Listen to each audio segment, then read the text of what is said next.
ahabbu buyutikum ilallah baitun fihi yatimun mukram.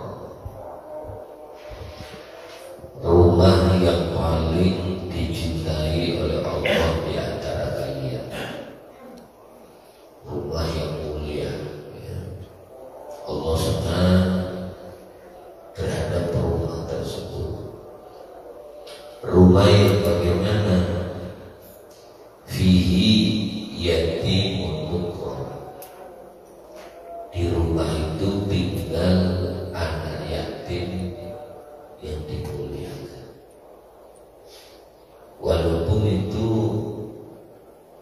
anak kita sendiri. Ibu yang ada kebetulan suaminya meninggal, merawat anak yatim. Gara-gara meninggal orang tuanya, suaminya itu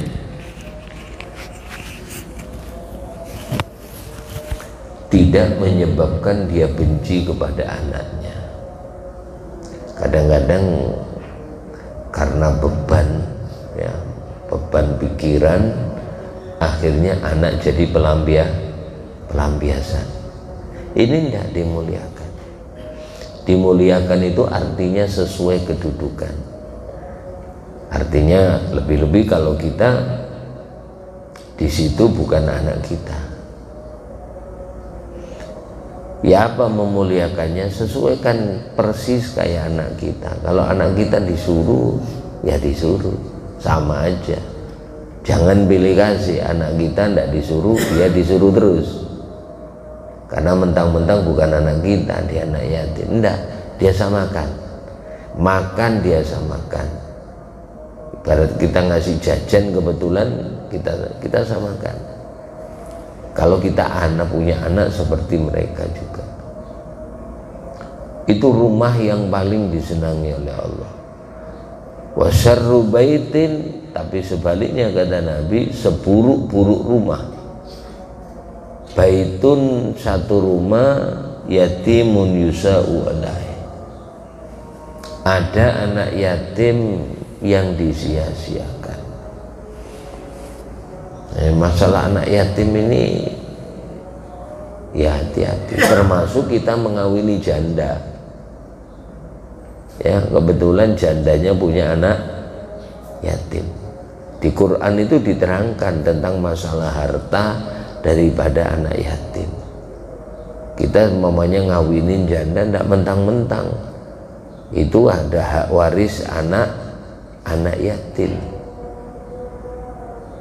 Kalau kita mampu, kalau bisa jangan disentuh-sentuh duitnya anak yatim.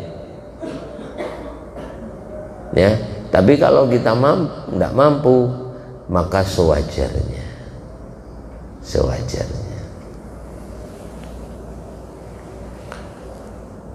Jadi masalah anak yatim ini luar biasa. Sampai Nabi bersabda, ana wa kafilul yatim kahataini fil jannah. Nabi gambarkan seperti ini. Aku dengan anak yatim, orang yang menjamin anak yatim, merawat, membantu, walaupun tidak serumah. Sampai ada anak yatim tetangga gitu, perhatian kita. Ada rezeki, umpamanya dia tidak sekolah, dia tidak mondok, kenapa main aja, tidak apa-apa Cilain, tidak apa-apa mak, mondok ya, tidak ada ongkos, sudah nanti aku bantu, bilang mamanya. Subhanallah, sampean bantu, itu Masya Allah, ya.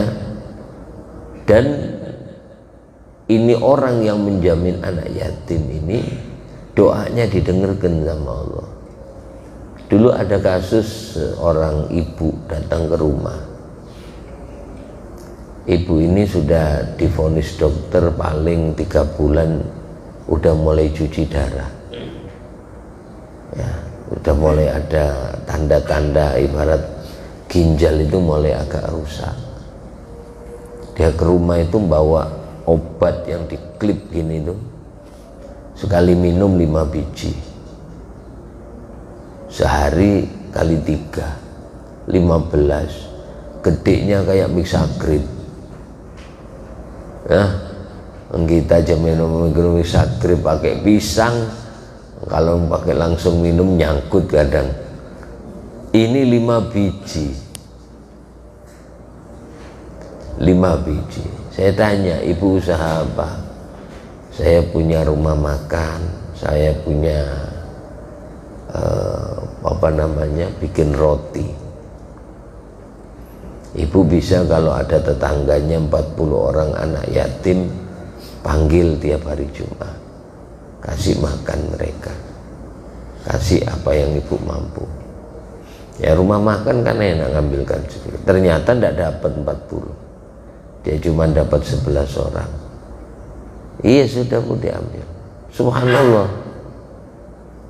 3 bulan datang lagi ke rumah. Ya Bapak, udah mau cuci darah. Alhamdulillah dokter bilang ada perbaikan.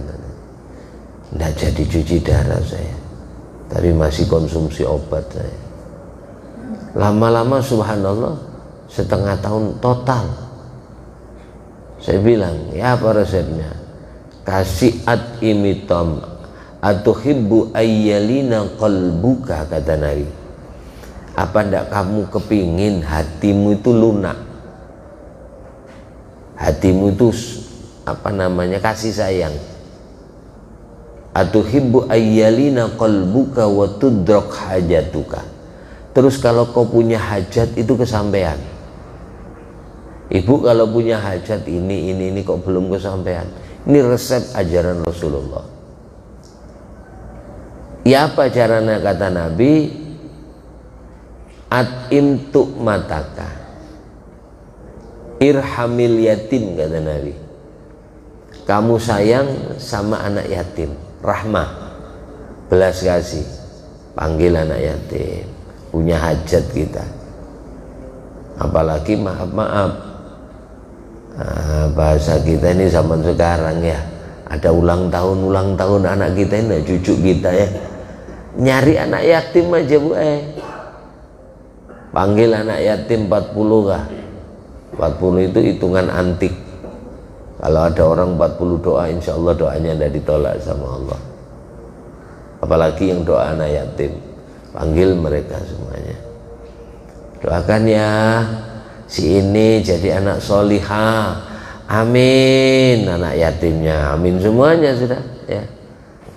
Tambah umur, tambah baik, amin. Model gitu aja, amin doang. Tapi yang doakan anak yatim. Kata Nabi, irhamil yatim, sayangi anak yatim. Wat'im tu'mataka, caranya kasih makan makanan yang kamu makan.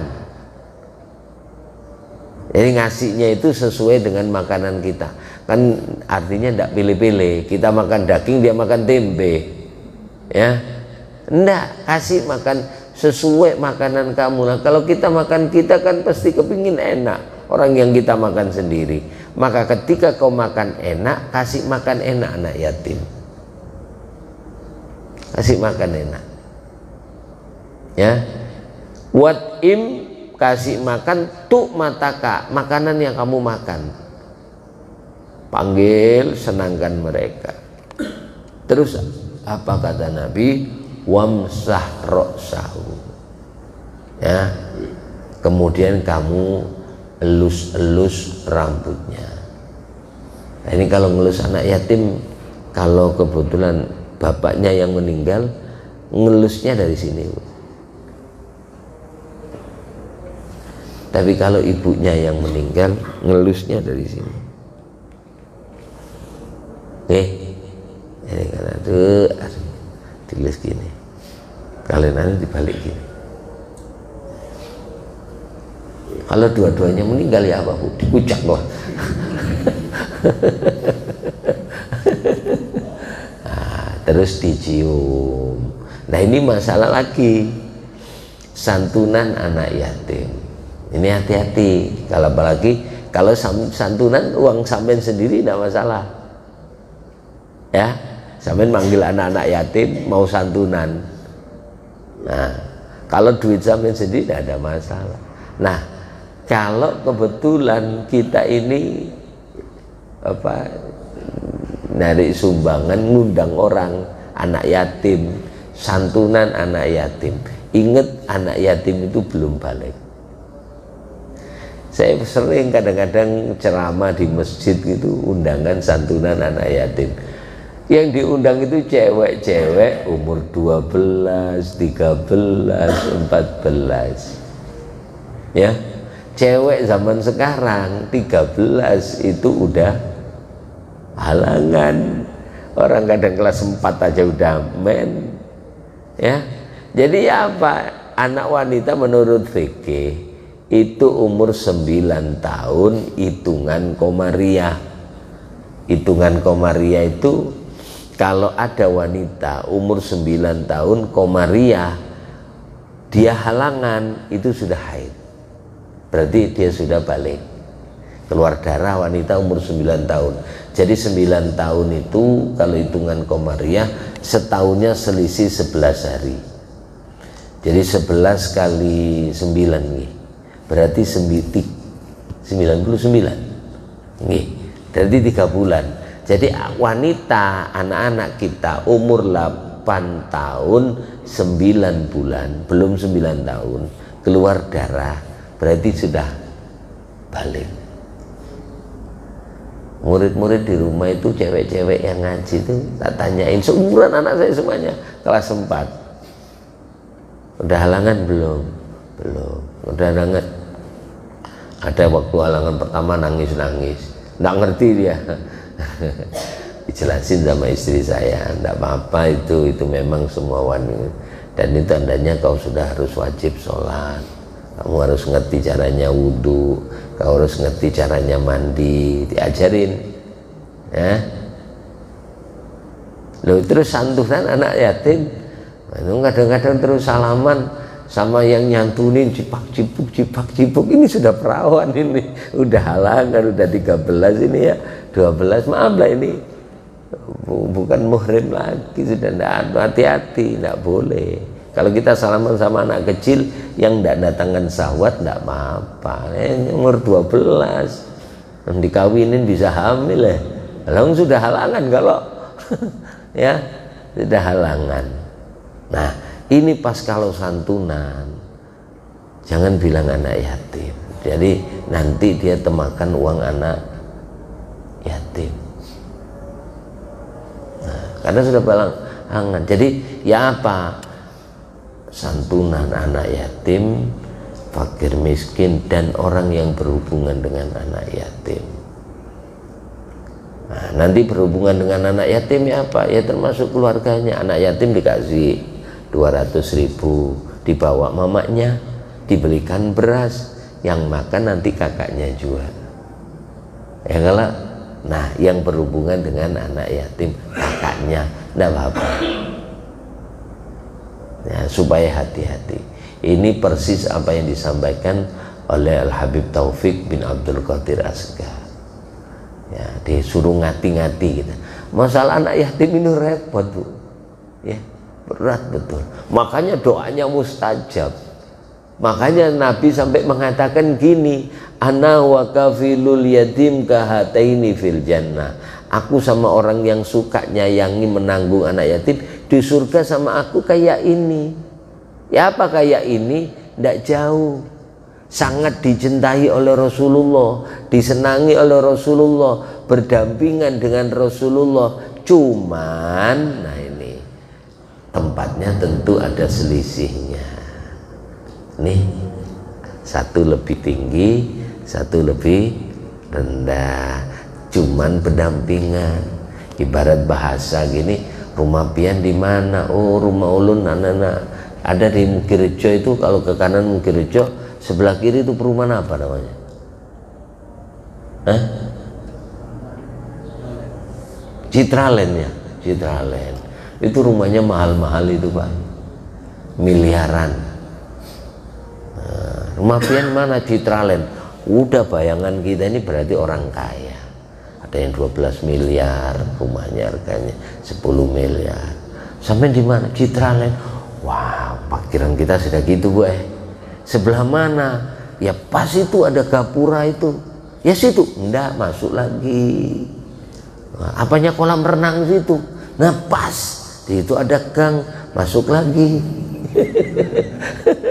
Oh, kita bayangannya Uni Citraland ini loh, yang pas itu apa, ada lapangan besar, ada apa namanya, ini yang pagarnya tinggi itu, betul, yaitu sampingnya lagi. Ternyata di ujung yang kuburan itu, nah ya situ, sampingnya lagi katanya. Ternyata di situ dia tinggal di Citraland, cuman nempatin sisa tanah ukuran 4x6. Tapi kan keren kalau perumahan Citraland. Nah, sama kalau satu, masya Allah, kalau sama Nabi masuk satu surga berdampingan, cuman walaupun beda-beda dikit lah tempatnya, tapi sama Rasulullah dijamin, aku sama dia nanti di surga di sini. Sangat dekat dengan Rasulullah Muhammad sallallahu alaihi wasallam. Bahkan Nabi itu ketika ditanya sama Allah, yang dibanggakan anak yatim. Coba Nabi ketika ditanya, Nabi Ibrahim alaihissalam ketika ditanya, ya Ibrahim man anta, kamu siapa Ibrahim? Padahal Allah tahu, orang Allah yang menciptakan Nabi Ibrahim, dan Allah pun tahu, buktinya disebut namanya Ibrahim. Ya Ibrahim, kan kenal kalau sudah Allah sudah. Man anta, kau siapa? Nabi Ibrahim langsung menyebut namanya, ana Khalil. Nabi Ibrahim itu gelarnya Khalil. Ittakhadallahu Ibrahima khalilan. Allah menjadikan Nabi Ibrahim Khalil. Khalil itu kekasih. Di antaranya sebabnya kenapa Nabi Ibrahim jadi Khalil, satu, kalau diperintah sama Allah tidak nunda-nunda. Nah, kita ini masih nunda-nunda. Duhur kadang-kadang jam 2, asar kadang jam 5. Itu di sana Bu ay. Kalau ibu-ibu ndak anu Bu ya, ndak ada bedanya kadang. Apalagi pas ada acara kemantenan, duhurnya lambat. Nabi Ibrahim ndak pernah nunda, sampai dikatakan dalam kitab tafsir Jalalain diterangkan, Nabi Ibrahim ketika diperintah oleh Allah berkhitan, ya, idibtala Ibrahim rabbuhu bikalimatin fa'atammahun qala inni ja'iluka linnasi imama qala wa min dzurriyyati. Nah, diperintahkan 10 perintah Nabi Ibrahim, dan ini sampean kerjakan semuanya. Gosok gigi, sampean kan gosok gigi, bersiwak, nyentuh Nabi Ibrahim. Cukur kumis, tapi ibu ndak ada kumisnya, ya. Niru Nabi Ibrahim. Potong kuku Nabi Ibrahim, potong rambut Nabi Ibrahim, cukur ketiak. Jadi kalau ibu-ibu punya rambut di ketiak, sunnah dicukur, ya, dicukur. Kemudian bapak-bapak sunnahnya bukan dicukur, dicabutin bulu ketiak itu. Itu rahasianya, maaf bapak ya, yang punya bulu ketiak, cabutin hari Kemis kah, dan jangan kurang dari 40 hari. 40 hari cabutin, 40 hari cabutin. Nah, rahasianya termasuk, maaf ini bukan porno ya, kalau orang suka nyabutin bulu ketiaknya laki-laki, insya Allah kejantanannya normal, biar tua. Atas 70, bawah masih 17. Nah ini ya, sampai tidak percaya rasakan, kalau dicabut itu mesti terasanya sampai ke bawah, saraf-sarafnya itu ke sana. Jangan dicukur, dicabutin. Kalau perempuan dicukur. Kemudian potong kuku ngikutin juga, jangan asal potong. jangan motong kecuali hari Senin, Kemis, Jum'ah. Senin, Kemis, Jum'ah. Kalau potong hari Ahad yurisul faqrah, nanti bikin hidup ini fakir. Ya. Terus ada yurisul khusumah, bikin seneng tengkar. Nah, Senin, Kemis, Jum'ah kalau motong. Kalau saya biasanya Senin, Kemis, Senin, Jum'ah, Senin, Kemis, Senin, Jum'ah, Senin, Kemis, Senin. Jadi gitu cara motongnya. Nah ini sampai lihat potong bersih kuku saya. Karena Senin kemarin saya potong. Jadi kecuali ini jempol saya potong, walaupun potong tapi tetap panjang. Untuk apa? Ya persiapan kalau ada orang ngasih anggur, ngasih jeruk. Ya kalau ini tidak ada ya apa? Ini ngupasnya sulit kita. Ya persiapan, tapi bersih, tetap bersih dipotong. Jempol dipanjangin dikit. Persiapan ya, untuk itu. Yang lainnya dipotong. Potongnya 1, 2, 3, 4, 5 boleh. 1, 2, 3, 4, 5, 6, 7, 8, 9, 10. Cara ini terakhir. 1, 2, 3, 4, 5, 6, 7, 8, 9, 10. Ada yang kedua 1, 2, 3, 4, 5, 6, 7, 8, 9, 10. Ada lagi loncat-loncat. 1, ini kerepotan ya. Ini paling repot. Habis itu ini. Terus ini repot, ini yang loncat-loncat ini. Ada 3 cara ya. Kemudian bulu kemaluan. Nah, dalam kitab Taqriratus Syadidah, laki-laki sunnah dicukur. Nah ini bedanya. Kalau bulu kemaluan, laki-laki sunnah dicukur. Nah kalau yang ibu-ibu dianjurkan dicabutin. Wah ini rasanya enggak tahu saya kalau dicabutin ini. Lah kenapa? Nah ini ada rahasia ilahi lagi. Kenapa kok dicabutin? Karena wanita itu banyak masalah. Jadi kalau dicabutin itu kayak reboisasi. Tahu reboisasi? Peremajaan kembali. Jadi ibu sehat terus itunya. Karena wanita ini banyak masalah. Kalau laki-laki paling masalahnya paling kejantanan aja. Kalau wanita enggak, kadang keputihan, kadang gatal, kadang bau, kadang ini ya. Makanya ada dokter apa namanya itu yang tidak lebah saya untuk khusus ibu-ibu itu. Oh, yang lebih parah dokternya laki lagi kadang. Ya, dokternya laki. Seharusnya dokter gitu itu dokter perempuan. Jadi perempuan sama perempuan ya. Nah, ini. Yang kedua Nabi Musa ketika ditanya man anta, kau siapa? Dia menjawab ana kalim. Begitu juga Nabi Isa ketika ditanya man anta, ana ruh. Begitu Nabi Muhammad ditanya kau siapa Muhammad? Nabi Muhammad ana yatim, ana abdun, seorang hamba yatim yang tidak punya bapak ya, yang tidak punya ibu, yatim mulai kecil, semenjak di kandungan sudah ditinggal bapak, umur 5 tahun ditinggal ibu.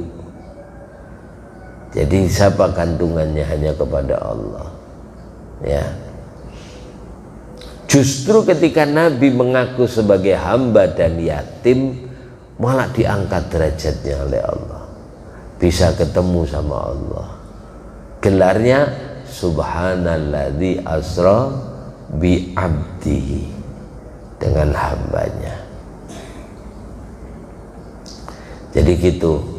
Jadi kalau kepingin qabul hajat, man idda'a hubban nabi, siapa orang yang mengaku cinta kepada Nabi tetapi dia tidak mencintai anak-anak yatim dan tidak mencintai orang fakir miskin, fadakwahu kadzib, maka pengakuan dia cinta kepada Nabi adalah dusta. Jadi orang yang cinta sama Nabi itu senang sama orang tidak punya, seneng sama anak-anak ya yatim. Itu. Jadi sebaik-baik rumah di antara kalian adalah rumah yang kebetulan di dalam rumah itu ada anak yatim yang dimuliakan. Rawahul Baihaqi an Ibnu Umar. Wa qala Nabi sallallahu alaihi wasallam ahabballahu taala abdan. Allah senang kepada seorang hamba. Samhan idza ba'a. Enak kalau pas jualan. Samhan itu lapang bu pemaaf. Jadi kalau jualan tidak mahal-mahal. Samhan itu enakan kalau jualan. Bu, berapa ini bu? 5.000, nggak boleh kurang lah ya, kurang-kurang dikit dah, nggak apa-apa. Enakan kalau jual itu enakan. Nah itu Nabi paling seneng. Jualan apa aja enak, ya, nggak sulit. Wasamhan idastaro, juga demikian kalau beli nggak ngeyel, enakan. Berapa itu bu? Oh nggak boleh kurang lah bu, nggak boleh bu, sudah ya sudah. Ini harga 100 ditawar 25. Nah, siapa tahu nanti kena 40. Terlalu nawarnya ya. Jangan, yang enakan aja sekiranya. Kalau saya beli barang itu cuman gini, kira-kira saya ndak mahal sampai untung. Ya bu, saya beli ndak kemahalan sampai cuman untung. Nah, kalkulasi sendiri orangnya. Ya sudah segini, dilihat oke. Sampai untung saya tidak kemahalan. Kalau boleh tawar menawar, seharusnya memang dagang itu yang bagus itu.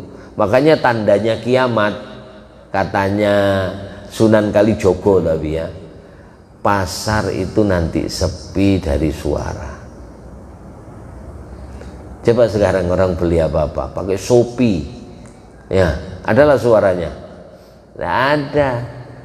Sampai beli ke mall nggak ada suaranya, ambil taruh brek, langsung krek jret bayar. Kalau dulu kan enggak bu beli timun aja tawar-tawaran, berapa sekilo? 4.000, enggak 3,5 lah. Nah ya sudah jual ya, nah, beli jual seadanya, sampai ke mall gitulah. Nah tanda-tanda kiamat udah deket, pasar itu sepi daripada suara. Beli di Lazada, di Shopee, di Tokopedia kan cuman gini dok, langsung seret COD. Nggak ada akadnya saya jual, saya beli. Itu tanda sudah parak-parak ya kiamat. Wasamhan idza qada. Nah ini kalau utang yang nyaman, kalau utang enak ya, kalau nyaur juga enak. Kalau bisa ibu, kalau utang janji seminggu bayar 6 hari. Saya pinjam atau maunya 5 juta adalah ada seminggu aja, 6 hari datang kita. Loh kenapa mau bayar masih kurang sehari? Nggak ada aja sudah rezekinya. Nanti takutnya nah ini bayar. Wah, bayar 5 juta. Habis itu ada amplop di bawah lagi. Apa ini? Nggak ada rezekinya, tadi pinjam sampean. Alhamdulillah saya dapat untung. Nah, ini sebagian untungnya tak sedekahkan ke pian Mbak Dia. Jangan, nggak usah. Tapi dipingkutin kuat-kuat. Nah, jangan cuma dipingkutin amplopnya. Nah, jadi kalau utang kayak model gitu, yang ngutangin seneng, ya, yang ngutangin seneng, terus sampean maaf berpahala. Nabi itu kalau utang, Nabi utang juga. Cuma Nabi itu tepat waktu kalau utang, ngomong segini, habis itu Nabi biasanya nambahin kepada orang yang ngutangin. Samhan idza qada, kalau bayar enak. Wasamhan idza qada, dan enak kalau nagih. Nah, nagih itu perlu sebab maaf, ibadah ngutangin orang itu pahalanya lebih banyak daripada sedekah. Jadi kita kalau ada teman utang ke kita ngutangin itu pahalanya lebih besar dari sedekah. nganggur-nganggur sedekah gitu, sama ada orang datang ngutang, itu pahalanya besaran sedekah. Kenapa? Sebab orang datang ngutang itu, maaf, orang muslim kalau ndak perlu jangan utang, karena utang itu ndak enak. Ya khaufun bin nahar, kalau siang takut ketemu yang ngutangin, wahamun bil lail, kalau malam bingung pikiran, ketemu orang takut. Nah, kalau mati, al mu'min mu'allakun bidaini, orang mukmin itu kalau mati digantung kakinya, tidak bisa jalan dengan utangnya, walaupun orang itu mati syahid, tidak bisa masuk surga, walaupun 1.000 rupiah harus selesai sama yang ngutangin. Ya, makanya Nabi kalau mau nyolatin orang nanya dulu punya utang enggak. Kalau punya utang Nabi enggak nyolatin dulu sampai ada yang nanggung. Kalau kita kan dibalik, selesai sholat jenazah baru nanya. Kalau ada hubungan utang piutang, ya mohon menghadap kepada ahli warisnya. Nah, kalau Nabi enggak, sebelum disolatin tanya dulu dia punya utang enggak. Kalau ada yang nanggung, ada ya Rasulullah, cuman saya tanggung. Sudah, berarti yang utang bukan mayitnya, yang nanggung itu yang utang. Ya, itu. Ya, kita ngingatin sama orang yang ngutang itu termasuk ibadah. Kau punya utang ya sama aku ya, ingetin lah ya. Oh iya, nggak marah-marah, nggak, cuman ngingetin aja. Kewajiban yang ngutangin juga ngingat. Makanya kalau utang usahakan ditulis. Idza tadayantum bidainin faktubu. Kalau saling mengutang catat. Jadi kalau umpamanya yang diutangin mati atau yang ngutangin mati, catatannya ada. Jadi nanya, bapakmu dulu punya utang sama saya. Mana ada anu. Betulan. Nah, ini loh buktinya, tanda tangan bapakmu, tanggalnya ada. Oh iya ya. Nah, makinya enak. Jadi orang mukmin itu kalau yang enakan itu Allah senang. Ya, gampang lah, pemaaf, pemurah. Ini termasuk orang yang disenangi oleh Allah. Rawahul Baihaqi an Abi Hurairah, wallahu a'lam bishawab.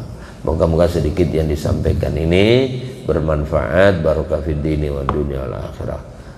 Moga-moga ini ada doa Faraturaya Suraya binti Abdul Syahid, moga-moga diberi kesembuhan oleh Allah Subhanahu wa taala. Al-Fatihah. A'udzubillahi minasyaitonir rajim. Amin amin ya Allah rabbil alamin. Bismillahirrahmanirrahim. Rasulullah sallallahu alaihi wasallam, la ilaha illallah al-malikul haqqul mubin Muhammadur rasulullah amin. Allahumma anfa'na bima 'allamtana wa 'allimna bima yanfa'una. Allahumma ighfir lana dzunubana wa liwalidina. Ya Allah, ampuni dosa kami, ampuni dosa kedua orang tua kami. Warhamhum kama rabbayani shaghira. Sayangi keduanya ya Allah sebagaimana beliau menyayangi kami di waktu kecil kami. Pandang orang tua kami dengan pandangan kasih sayangmu.